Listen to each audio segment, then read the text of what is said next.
Tous, merci de venir. Essayez de trouver une chaise. Si vous n'avez pas encore trouvé une, on va très bientôt commencer notre cérémonie. Je vais me présenter, je suis Richard Elwood. Je suis un pasteur à Bruxelles et je connais bien Olivier et Aurélie. Je vais essayer de me conduire pendant notre cérémonie aujourd'hui. Tout simplement, je pense qu'on va inviter le cortège d'entrée.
Bienvenue encore à chacun, à chacune.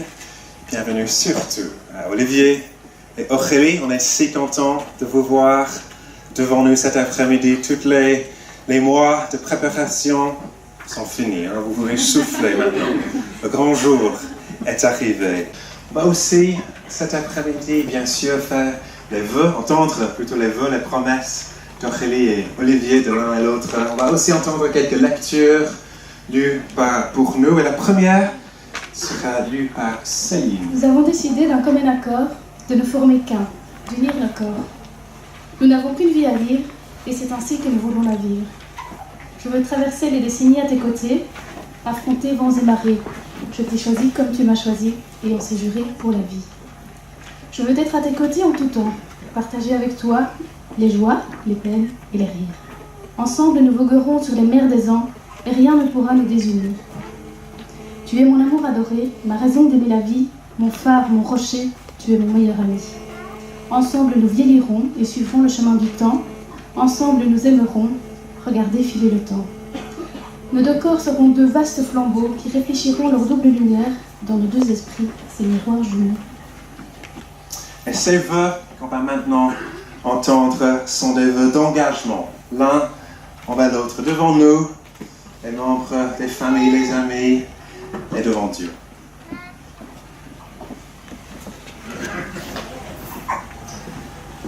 Aurélie, je t'aime et promets de t'aimer. Aurélie, je t'aime et promets de t'aimer. Bon, bien fort. De respecter et de protéger. De respecter et de te protéger.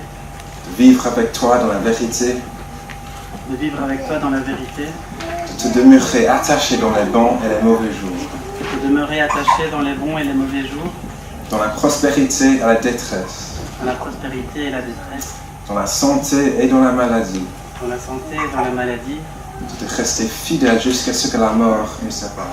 de te rester fidèle jusqu'à ce que la mort nous sépare. Dieu est témoin, c'est lui qui vous donnera la grâce de tenir vos promesses. Olivier, je t'aime et je promets de t'aimer, De te respecter et de te protéger. de te respecter et de te protéger, De vivre avec toi dans la vérité.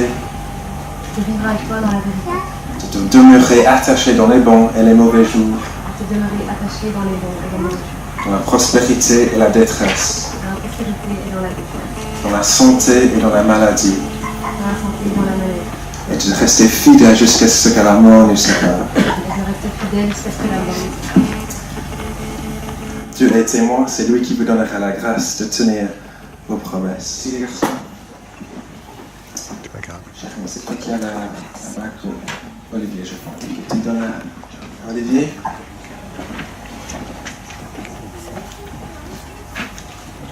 Aurélie, je te donne cette alliance, signe de mon amour et de ma fidélité. C'est la bonne. Excellent. Kenny.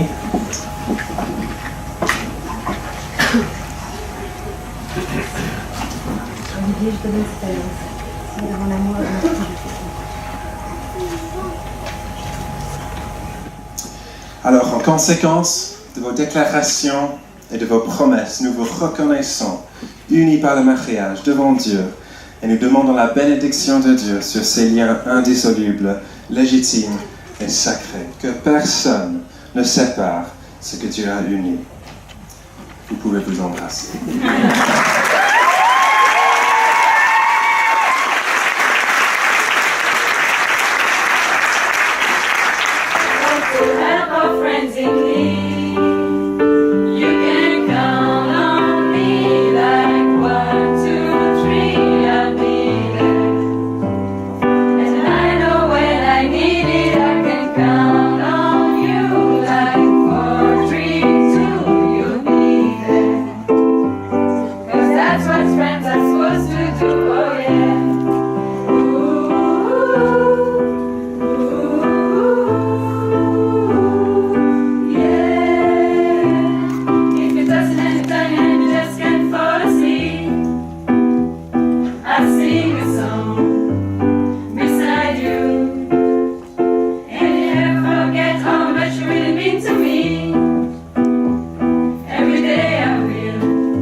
Prochaine lecture.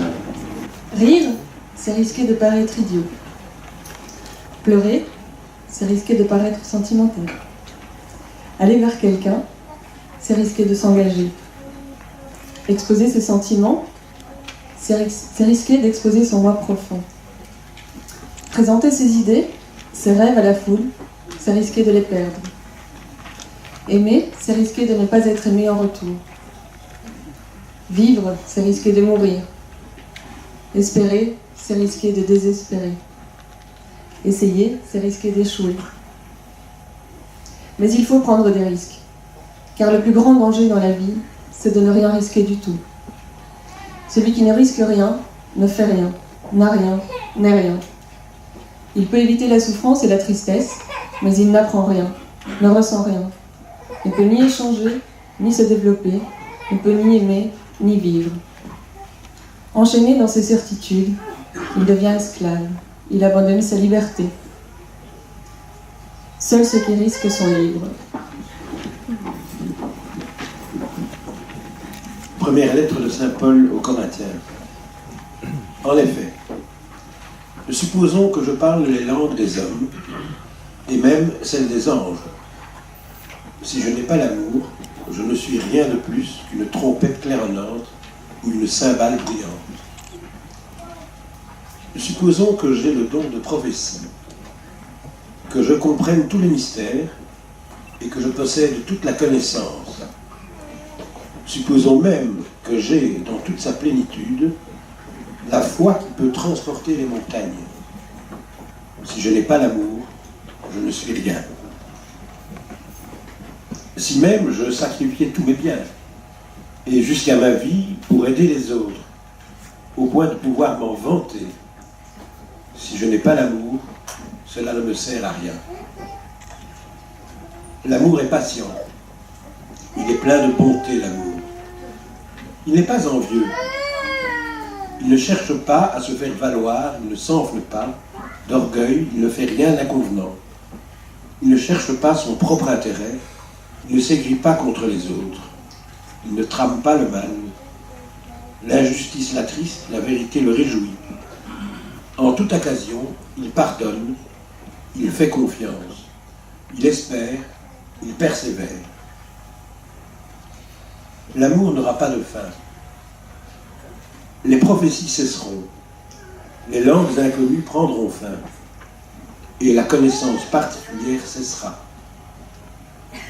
Notre connaissance est partielle, et partielles sont nos prophéties. Même le jour où la perfection apparaîtra, ce qui est partiel cessera.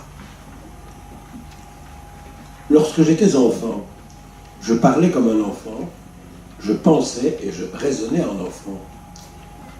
Une fois devenu homme, je me suis défait de ce qui est propre à l'enfant. Aujourd'hui, certes, nous ne voyons que d'une manière indirecte, comme dans un miroir. Alors, nous verrons directement. Dans le temps présent, je connais d'une manière partielle, mais alors, je connaîtrai comme Dieu me connaît. En somme, 3 choses demeurent. La foi, l'espérance et l'amour. Mais la plus grande d'entre elles, c'est l'amour. Tu sais très bien qu'Aurélie aime beaucoup cuisiner.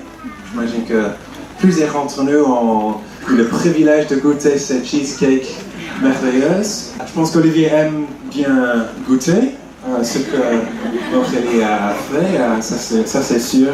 Je me demande si l'amour, au lieu d'être un ingrédient, c'est plutôt tout le plat, tout le cheesecake, tout le gâteau. Et ça a besoin de plusieurs choses. Et je pense que la lecture qu'on vient d'entendre nous donne quelques ingrédients, si on veut, qu'on peut rajouter dans le pot pour créer ce qu'on peut appeler l'amour.